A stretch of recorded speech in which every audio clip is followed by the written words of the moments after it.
미국에 가면 많은 유학생들이 느끼는 것 중에 이런 게 있습니다. stuff라는 단어를 참 많이 쓴다. stuff, 많이 들어보셨죠? 그런데 일반적으로 stuff가 뭐야 라고 하면 뭐 이런 식의 대답을 많이 듣습니다. thing과 같은 뜻인데 회화에서 많이 쓴다. 뭐 thing은 셀 수 있는 명사에 stuff는 셀 수 없는 명사에 사용된다. 뭐 이런 이야기도 있습니다. stuff는 집합명사에 사용한다. 사실 집합명사는 셀 수 없는 명사에 해당하니까 뭐 같은 맥락에 나올 수 있죠. 자, 지금 한 말들 모두 다 맞는 사실입니다. thing과 stuff를 사전적 혹은 문법적으로 설명을 할 때 이렇게 되어 있습니다.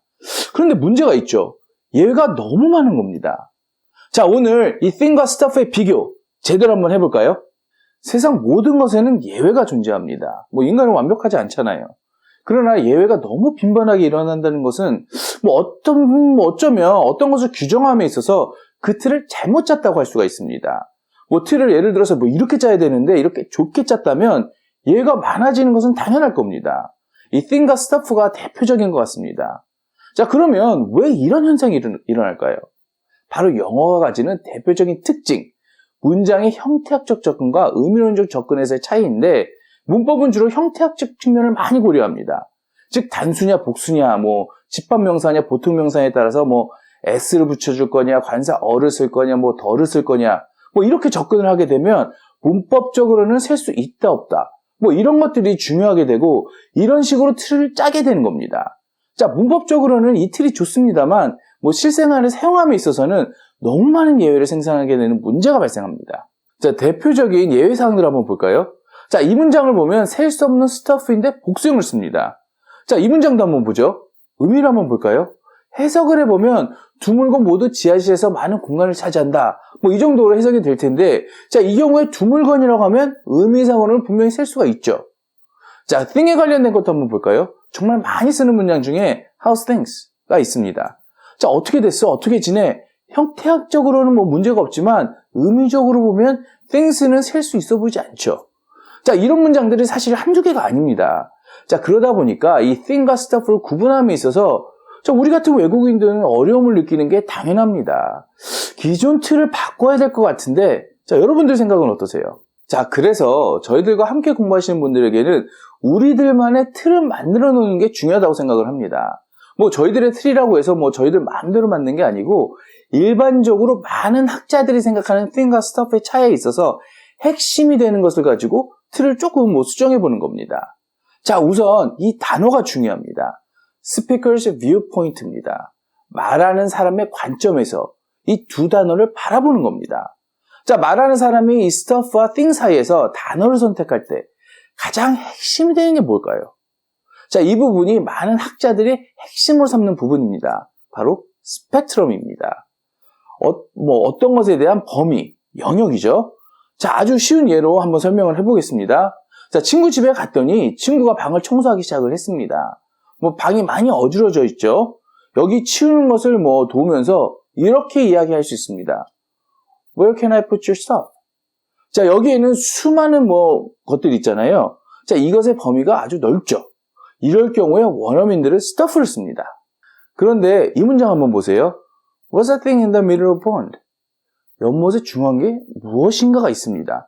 그런데 저것은 뭐 말하는 사람도 보는 사람도 특정할 수가 있을 정도로 스펙트럼이 좁죠. thing이 어울리는 이유입니다. 자, 중간 정리 한번 할까요? 말하는 사람의 관점에서 봤을 때 무엇인가 뭐 지칭하려고 하는 대상문의 범위나 영역이 크거나 넓을 경우 stuff를 쓰는 게 일반적입니다. 자, 반면에 어떤 것이 상대적으로 명확하다면 뭐 thing을 쓰는 게 일반적이겠죠. 기준 틀, 큰 틀은 잡히셨나요?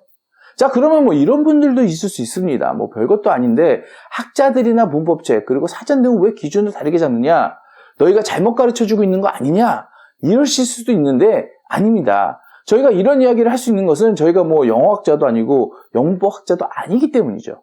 앞에 저희들이 언급하는 것을 한번 보세요. 자, 중요한 것은 말하는 사람, 화자의 관점이라고 했습니다. 즉 이것은 주관성이 강하다는 뜻입니다. 뭐 이런 이야기도 말씀드렸죠. 일반적이라는 말을 자주 언급했습니다. 자, 일반적이라는 것은 항상 이렇다가 아니란 이야기죠. 저희는 뭐 예문으로 그나마 명확하게 구별되는 것을 썼지만 이 경계에 있는 것들은 뭐 thing이나 stuff를 모두 쓸 수 있는 경우가 상당히 많습니다. 즉 사전이나 뭐 문법책들이 기준을 뭐 특별히 다르게 잡는 게 아니라 명확하게 이야기하기 위해서 의도적으로 틀을 좁혔다고 봅니다.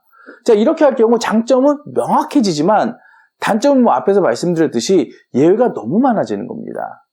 자, 어쨌든 중요한 것은 이것을 제대로 사용하는 거니까 저희들이 만든 틀에서부터 안으로 들어가면서 영상 앞에서 말씀드렸던 이 think과 stuff의 일반적 접근 한번 해보죠. 자, 스펙트럼이 넓다라고 하는 것은 특정하기에 어려움이 있다라는 말로도 표현이 가능하죠. 반면에 스펙트럼이 좁다라고 하는 것은 특정할 수 있다라고도 이해할 수 있습니다. 좀 더 들어가 보죠. 특정할 수 있다라고 하는 것은 다시 말해서 그 경계가 나름 분명하다고 할 수 있을 겁니다. 경계, 그러니까 우리가 뭐 바로 떠오르는 게 있습니다. 경계성. 어디서 들어보셨죠? 네, 저희들이 명사를 다룰 때 자주 언급했던 건데 경계가 분명하냐 그렇지 못하냐에 따라서 셀 수 있다 없다를 구별할 수 있다. 뭐 이렇게 얘기했습니다. 자, 그렇습니다. 경계가 비교적 분명한 thing은 셀 수 있다고 보고 그렇지 않은 stuff는 셀 수 없는 것을 쓰는 것. 어쩌면 뭐 너무나도 당연한 결과인 것 같습니다. 자, 여기서부터 조금 문법적인 것으로 한번 들어가 보겠습니다. 셀 수 있다고 하면 a thing, things 이렇게 모두 쓸 수 있고 셀 수 없는 stuff는 복수형으로 기본적으로는 쓰지 않습니다. 이게 기본입니다. 자, 그런데 여기서 딱 하나만 주의하시면 됩니다. 모든 문법책들은 이 stuff는 셀 수 없는 명사, 동시에 집합명사라고 합니다. 자, 기본적으로 집합명사는 셀 수 없는 명사에 속하지만 이 stuff의 경우 집합명사로 표현될 때 원어민들은 복수형도 자주 씁니다. 자, 앞에서 언급한 문장이 있었죠. 바로 이 문장인데, 자, 여기서 stuffs of the most beautiful colors and elaborate patterns. 가장 아름답고 정교한 패턴을 가진 것인데, 여기서는 천이겠죠? 천이라고 하는 집합명사의 경우 이렇게 복수를 쓸 수 있다. 물론 여기에도 뭐 자세히 이야기할 내용들이 좀 있습니다만 뭐 저희는 학자들이 아니죠. 이렇게만 이해해도 충분합니다. 자, 여기서 여러분들이 조심해야 될 거는 이 stuff, 복수형으로도 쓸 수 있다. 이것만 조심하시면 됩니다. 또 하나 재밌는 게 있는데 바로 관계사절입니다. 자, 앞에서 스펙트럼이 넓은 것은 stuff를 쓰고 좁은 것은 thing을 쓴다고 했습니다. 좁다는 것은 특정된다는 말과도 같다고 했습니다. 근데 관계사 성질이 어떤 거죠? 무엇인가를 한정하죠. 특정합니다. 자, 그러면 여기 이 문장 The blank that worries me most is the cost of holiday. 여기에서 괄호 안에 어떤 게 들어가야 원어민들에게는 자연스럽게 느껴질까요? thing이겠죠. 관계사는 스펙트럼을 줄여주는 역할을 하기 때문에 관계사 앞에는 thing이 오게 되는 겁니다. 자, 마지막으로 하나만 더 해보겠습니다. 뭐 이것도 굉장히 많이 언급되는 것 중에 하나인데 앞에서 저희들이 스펙트럼이 좁으면 thing을 쓴다고 했습니다. 자, 그런데 이 틀보다 좀 더 뭐 명확하게 하자면 specific, 즉 특정한다고도 했습니다. 그런데 이런 경우가 있죠. 나는 특정을 하는데 상대방은 모르는 경우가 있어요. 뭐 예를 들어서 뭐 우리말로 하면 이런 경우죠. 대화 중에 야 그거 있잖아. 그거 뭐더라? 그러면 여러 가지로 뭐 상대방이 막 되겠죠. 상대방은 모르니까 이런 경우에 the stuff you know 이런 식으로 하지 않고 the thing you know 이런 식으로 갑니다. 그러면 상대방이 뭐 여러 가지를 대다가 어떤 대답을 했는데 그 답이 맞으면 yes that thing 혹은 yes this thing 이렇게 대답을 할 겁니다. 자, 이것은 말하는 사람 입장에서는 이미 스펙트럼이 굉장히 좁고 특정되었는데 생각이 나지 않을 뿐이죠. 그래서 thing을 쓰는 게 맞습니다. thing과 stuff는 원어민들이 정말 많이 쓰는 단어입니다. 자, 오늘 모든 걸 할 수는 없습니다만 이 정도면 기본 틀은 다졌다고 할 수 있습니다. 자, 여러분들이 이 틀 안에서 영어 문장들을 접하다 보면 원어민의 느낌으로 이 단어들을 사용할 수 있을 것이라고 기대해 봅니다.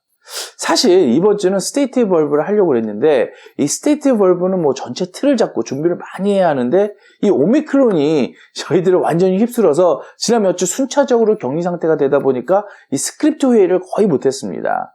이 동사 기본 개념에 유종의 미를 거둬야 되는데 이런 상태에서는 조금 미루는 게 낫다는 생각이 들었고 뭐 그렇다고 뭐 실수도 없고 해서 이번 주는 이 thing과 stuff에 대해서 다뤄봤습니다. 다음 주부터는 상태 동사가 계속 진행될 예정입니다. 너무 기다리게 해서 죄송합니다. 자, 오늘도 끝까지 함께 해주셔서 감사합니다. 좋은 하루 되세요.